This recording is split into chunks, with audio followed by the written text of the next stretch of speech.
The classic guacamole, at least from what I've researched, and according to like Diana Kennedy, is avocados, and then you mix onions, serrano chilies, and cilantro. To her, that is like, that's the recipe, that's it.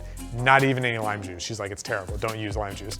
However, a lot of people like lime juice in their guacamole. I love lime juice in my guacamole. This one's extra limey. Like I want to feel like I'm drinking a margarita with each chip of guacamole that I eat. So we're using lime juice. Sorry, Diana. I'm just gonna show you how I make mine, or rather my partner. So he makes this for me all the time. It's really good. I like any and all types of guacamole, whether from store-bought, someone made it, anything in between. So to get started making the guacamole, first thing you're gonna do is you're gonna cut your avocados. Everyone kind of knows this. You kind of take your knife, go around the pit, and then you have your two halves. And if I bought correctly, which I did, these would be nice and perfectly ripe. I'm gonna take all the pits out of all these, just kind of shove your thumb in, and it comes right out. You lose very minimal avocado. You're gonna get your hands dirty anyway, so go ahead and get a little avocado on them. There you go, that one just fell right out. I'm just gonna take a spoon, and we're gonna scrape them all into a big bowl. You know, some people take a knife and they kind of score the avocado into like dice, like, you know, big kind of like squares. You can do that, but I like to just scrape it all into a bowl, and then we're gonna mash it with a fork. And next thing is lime juice. So you wanna get lime juice onto these pretty quickly to keep them from browning. You want really nice, bright, vibrant guacamole. So I'm gonna take some limes here. You know, you could use key limes if you really wanted to, although those are really small. Regular limes work really well, and they're much easier to juice. So there's lots of ways to juice.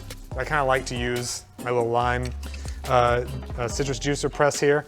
Kind of just squeeze lime juice over it as we go. Not really measuring, just kind of more going to taste, but you want this to be really limey. You want your cheeks to kind of like twinge a little bit whenever you bite into it. This is another trick that my partner showed me, which is, you know, when you use these kind of juicers, you get a lot of the juice kind of left behind in the lime afterwards. So you take two of them that you just squeezed back on top of each other, and you get a lot more lime juice out, and then you turn it to the side, and you get even more. So don't waste any of that lime juice. You know, that was about 6 small limes, so around half a cup to 2/3 of a cup of fresh juice. Again, this is a taste, but you want the lime to like really be there. You want it to cut through the fattiness of the avocado. So what I like to do is actually kind of like use my fork and just kind of press into each avocado a little bit to kind of break it up, but I don't want to like mash it smooth just yet. So I'm just kind of taking my fork, just, you know, each big chunk I come across, just kind of mash it a little bit, move it around the bowl. Kind of want the avocados to be somewhat swimming in lime juice at this point, because then they're gonna absorb it as everything gets mixed in. Just make sure everything's coated in that lime juice. And that's it for now. Just gonna take some kosher salt. And again, you kind of want to be aggressive with this.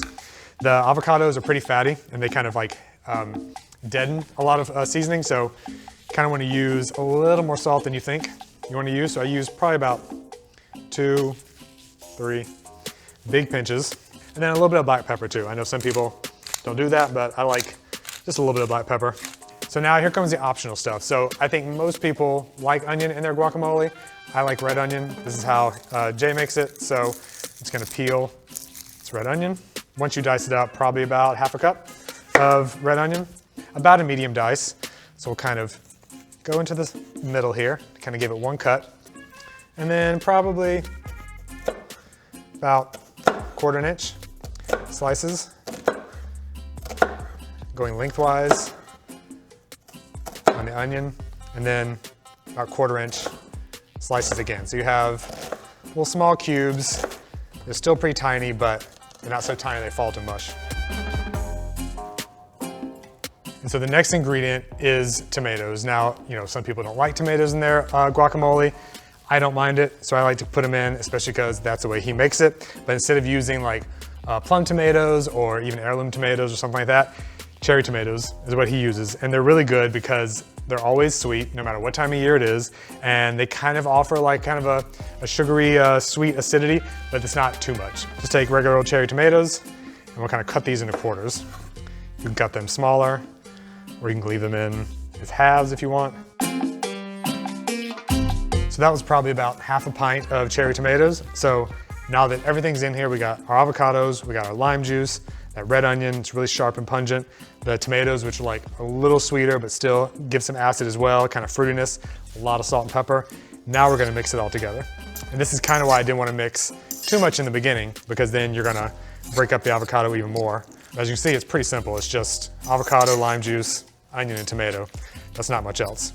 You know, if I was making this for myself, I might add some cilantro or some serrano chilies, but my partner, he doesn't like those things, so he leaves it out. And honestly, this is pretty good. And I like it this just the way it is. I always taste my guacamole on the chip. That's how you're gonna eat it. So dip in and see how it is. Make sure we get a little bit of tomato, a little red onion. First thing you get is lime juice. Might be a little strong and abrasive for some people, but I really like it. This actually needs a little more salt.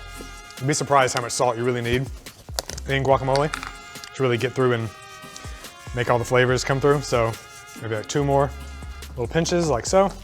Add a little more black pepper. You're not gonna sit down and eat a whole bowl full of this stuff. So if somebody came to your party and they only had 1 bite the entire time and it was of this guacamole, they'd remember it and it was really good. So now we have more salt and pepper. Grab another chip to taste.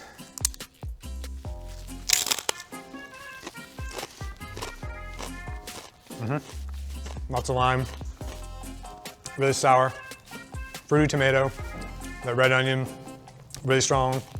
Still got the creaminess from the avocado, salt, it's all in perfect balance. This is a great guacamole.